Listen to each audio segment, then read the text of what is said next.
and at any rate, my mom and dad came from Germany. Oh. And in 1928, this was owned by an old sea captain, Captain Carl Muller. And he then went back to a very nice gentleman named Gisbert, who I was named after. Ah. Not real uncle, but uncle. And in the process of things, he covered Captain Carl Miller's second mortgage and worked up here to get it going so that it wouldn't be foreclosed. It was always a nursery? Greenhouses only, Oh, okay. and supplied New York City in the good days of the flu epidemic and everything. Flowers brought very good money, and it caused this whole area out here, all the way, really from Floral Park out, it caused a tremendous influx of people, horticulture and nursery, greenhouse operations. No vineyards yet. That only came in the late 70s. Yeah. But it just is amazing how everything took hold. But then when the hard times hit, things started to shrink. You went to different types of product that you raised to try to make ends meet. What year was that when things... Well, actually 29 really lowered the boom. Oh, okay. Yeah. And then after 29, it took all the way to the Second World War before things responded. Wow. You know, that... Now to go back to that flu epidemic thing, Yes, because people were 1917. buying flowers for the funerals and for bereavements and for Spanish comfort. influenza. Yeah. So the operations that were working between here and Jersey did very well, and they caused a reinvestment, which of course overgrew the need. So you had a supply and demand fallback. And this is what it looks like when we're ready for the spring. And Boy, do you look ready. yeah, we really do. Carl is super instrumental in managing the growing operation. Our daughter is super instrumental. Hi. Hi. Oh, sorry. In managing the retail flower shop, which I'll walk you through. But my mom operated a stand out on by that old sign that you drove in. It's really grandfathered in. We could never build one like that again. The one that's out at the entrance.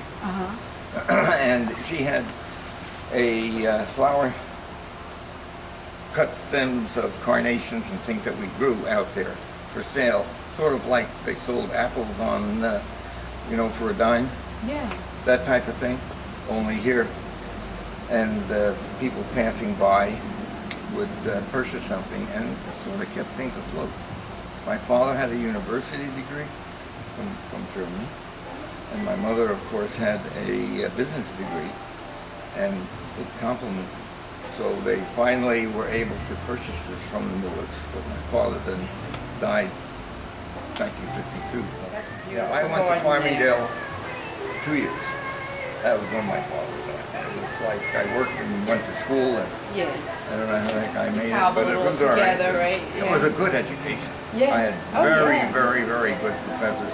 I swear I learned more in 2 years than their kids learned in 4. They Yeah, really, people they do say really, that about they did SUNY such a Farming. great job. Such a great job. I just remember all their names and a lot of good memories. Henry Dreyer, he was up, I believe on Locust, but sometimes I get the streets mixed up, in Bohemia. And he grew beautiful ferns and things, and we would sell for him and he would supply. There were very many small growers. The Bartunics, I can remember. That's a Czech name. Does that sound familiar to you? Yeah. And So does they grew Dreyer. snapdragons. Yeah, Henry, his wife was a teacher. And Now, who grew the Yep. snapdragons? the Bartunics, and that was actually in Salem. On the Portion Road on the right, little flower. Road heading east on the right? Yeah. Can't remember, but they're sort of latecomers. Blumenhaus too. is a latecomer. I can call latecomer anybody after World War II. Oh, Are you a latecomer? Yes. a little bit, yeah, not too. There's somebody in Oakdale, Burr, were they greenhouses? Yes, Aaron. Believe it or not, he was named Aaron Burr, and he grew violets. Wow. Yeah, it wasn't who killed Hamilton, but it's okay. He was a good guy, and it's funny you come up with that name. That's pretty. Somebody mentioned that once. Where he's located is as the turn, right after the shopping center at one on the right side. The greenhouse is gone. Okay. Yeah. Now, But he grew African violets? African or violets not the was his- violets in your lawn? No, but no, the African violets. That was his specialty. Oh. Yeah. And I know we bought quite a few from him. King was a greenhouse operation that built greenhouses all over the United States, really. And they built quite a few of the houses on Long Island. Lord and Burnham also was a very popular there in Hudson, where the Headless Horseman ride. What's the name of that town? Tarrytown? Yeah, Sleepy Hollow? right near Yeah. Sleepy Hollow. That right where Tarrytown. Tarrytown. Yeah. Thank you very much. Diane said Yeah, Tarrytown. yeah, Tarrytown. Yeah. And they were very instrumental in the greenhouse business as well as boilers and things. No more. But that's the way life is. Things transition. You change. What are they doing now? They were absorbed by other companies, and then their assets were depleted, and I think they just become history. Never traded on the stock exchange that I know of. Just built. And notice that's beautiful. The eaves, the way they go together. And this is actually a Holland Dutch design. What is it? I'm sorry. Holland Dutch design. Holland Dutch? You see a lot of these in the Netherlands. Oh. They're What's very important. Netherlands still is a very important source for plants and breeding and things like that. And I think the horticultural industry and also bulbs, as you well know, right? Bulbs. Yeah. Yeah. Do you ever travel there to see what yeah. they're doing? Yep. That's a fun trip. Yep. Yep. Yep. Amsterdam is a large flower market that supplies a lot of what goes into Europe and used to supply a lot to the U.S. and so does have a fairly measurable impact. Yeah. This is a mixture of a lot of different annuals here. And actually by the 15th of June, this will be ended here, was built and then the original went belly up, and that's where my mom and dad came into it. Yeah. And all of these big plants, these hangers here, are meant for the different villages that hang them on their lampposts. Yep. St. James buys them, I know. Yeah. I always see them. Yeah. Is that who you sell the I St. James? think, but I'm not sure. Okay. And the plants themselves here are for those who want to keep them from year to year but can't overwinter them in their houses. So we overwinter them. And then Alec here has to load them on the trucks. Oh, gee. And then it's a whole process. It is very backwards. So this is like a rental Yeah, plant room? that's right. Yeah. Yeah, we charge for overwintering. And you're taking care of them Oh, all of the time. course, yeah. So. We have planting fields You see the wood? adjacent to them. And then, yeah, well, we do that to preserve heat. So you think The it... wood So details that's something on that it. you can think about. It's not that pretty, that's the trouble. I think when you have a greenhouse, did have, these were stalls at one time. And that was part of a little piece of what's left of my paddock. But I had a horse that lived to 41. Wow. What's their normal lifespan, like 28, something like that? Yeah, under 30, yeah. Yeah, he was a great horse, though. I Did you feed had him two oatmeal? other- he was territorially, he liked me, but not a lot of other people. But he was also a big horse, 16 and a half, 17 hand. The withers were this high. And when he laid his ears back, that was it. But he had a friend Penelope with a sheep, and the sheep always stood out in the pasture with him and usually stuck right close to him all the time. Great friends, yeah. Now there's a match I've never heard of. There's a match I've never Yeah, heard of. I know Horse it, and yeah, sheep. yeah. And this is the house I grew up in. Now this house was a small little bungalow when I first remember. And that was when I remember it very well. I don't know why. I'm only 5 years old at that point. No, I was younger than that. I was 4 years old. And then they decided to build it because my sister and I came along. My sister a little older. She passed on too. But I remember 1941 when Pearl Harbor happened and the crew all left. The only 2 people left were over 60, you know, and that was the Phil brothers from Patchogue who completed the house. It's Oh, quite a everybody memory. went to war? Oh, sure. Wow. It's a sweet little cape. Yeah, it used to be my paddock. Yeah. Wow. And that's a double poly film on top, and it does insulate quite well. You know, it blows up, so there's a insulating layer. We try to keep everything well labeled. Now, we have on the island some growers. One is out in Patchogue, who I know quite well. His name is Jim Glover, and he only grows native plants. That's quite That's something. challenging. What's his name? Jim Glover, but he only sells wholesale. He doesn't sell retail, so I don't know. But I'll That's show you. not a wide variety then, is it? Like It is a native? wide variety. Really? You have no idea what's native then. Yeah, I guess I don't. That's I mean, amazing. Some things that you wouldn't believe. You said, no, that's not native. It is native because they were here before people came here. Like, think of one. I know there's an Okay. orchid or something growing in Nassau There's County. there's a lot of grasses. A lot of okay. grasses. Like ornamental, we There would is call. butterfly weed, Asclepia, which is maybe you'll see now in starting in late June and so forth in fields. Has an orange flower, and How is it, like low and clumpy? yeah, it grows okay. up. We have the seed actually. Okay. Yeah, and I think we Oh. also sell a plant.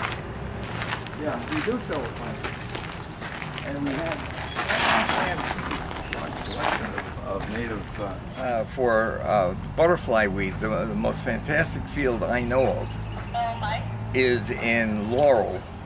When you, let me just think now, just before Mattatuck, you'll see the Laurel Preserve on the left side. It's a town, Suffolk County, and boy, early August, late July. Wow, I'll tell you, it is beautiful. Wow. Yeah. Now it's also grown as a cut flower too. For anybody that has the patience, that's a tough. We did It's a Long a Island. butterfly garden for the Audubon in Uh-huh. Brookside in Sable, and that's all native. Let me ask you a question. With the greenhouses that all developed here, was it also like the climate and all here that was good for it? Good point. Actually, they say that the way Bayport is situated, it had the longest sun exposure. But Baldwin, there was a big carnation grower there. Wantaw was a big grower there. It was Dornheim. There were out in Mauritius, you have Kurt Weiss, very big. He's probably the biggest grower on the East Coast, between here and Delaware, etc. He has a couple different operations in Jersey. Yeah, you see his trucks. So the environment was a help. Oh yeah. Now, what does that Definitely. mean? The longest daylight, though. I don't Well, in get other words, that. how does the cloud cover move? Oh, okay. How does the cloud cover? Like Albany, there is Richards up there, big rose grower, and he had to use supplemental light, but he did make it work. Huh. Yeah, and I don't think he's growing. I think he might be not growing anymore. Usually, most of them have to transition to something else because Ecuador is the premier rose growing area now. They're very, very good.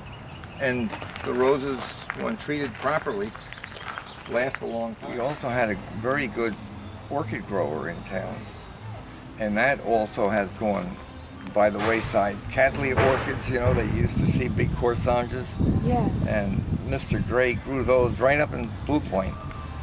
Did a wonderful job. For some reason, the Cattleya orchids just sort of, nobody even thinks about them. But we do sell them as plants, but very infrequently purchased. Now it's mostly the Phalaenopsis orchid, that white orchid, you know, that you see in hotels and things. Yeah. And we have a firm out in Riverhead, Bianchi, who grows a lot of those for the New York, Boston market, and Washington, yeah. And then we also had Macris, who was in Blue Point here, sold the beautiful gardenias and Cymbidium orchids. And his florist, he had a florist in New York too, Macris, and that still bears its name, his name. His daughter had it, and I think some member of the family, but now they sold it. But that also transitioned out. You know, that, I guess, competition. But no one really wears gardenias anymore either. Everyone had a lapel with a gardenia. No. They No more. smell beautiful, right? Yes, but they bruise so easily. Yeah. Yeah. Now, I'm curious about this tree, because isn't it the Weeping Beech? Yes, yeah. Now, I planted that in I had the whole, this is all nursery, planted in at one time. That's the only two things that we left when we transitioned into more garden center. oh, that's 2 trees right Yes, there. it is. Oh, all Yeah, right. it's two together. I was telling Diane how people used to live under those, supposedly Okay. like medieval. Oh, yeah, well, Sherwood Forest type of thing. Some of those trees in that they were beech. When did you That's plant that? Gorgeous. Where? When did you plant that? You said. 1960. Yeah, mid 60s. That's pretty. Yeah. Now, I find beech are so beautiful, but they're a little stressful because I had one in my front yard, and you kind of wait every year and think it's not going to bloom, No, right? they And take it a while. does. They do. Now, the beech, they call it a 300-year tree. It's 150 years growing and then 150 years receding. Of course, after 150 years, depending on where it is, how the water table is and everything, that could be 200-year tree. But by that time, they're this big around. You know. And they have all those initials carved in them with the I know. hearts. Yeah. That is gorgeous. Yeah, it is. I actually might have to come here and spend some money No, you when don't that think. leaves out. You could spend time. Time is good. Time is good too. Yeah. You know, we have a membership at New York Botanical Gardens, Very nice. and I think that when you go up there, and it's an easy drive to the Bronx, because now without the tolls, you know, you just go under the Easy Pass. You don't even know there's no island anymore. And from here to there is an hour and 15 minutes if you start at 9 o'clock in the morning. And by 2:30, you've done everything you wanted to do, and you can come home. And the people up there are so committed. They are so they have so much pride in what they're doing that it just jumps out at you when you walk through. And Brooklyn too, but New York is just fabulous. It is world class. The conservatory, the library up there. If you haven't been to that library, that is I unbelievable. haven't been there at all. That's Oh, you remiss. gotta go. You gotta go. You pile of kids in the car and go. That's how to do it.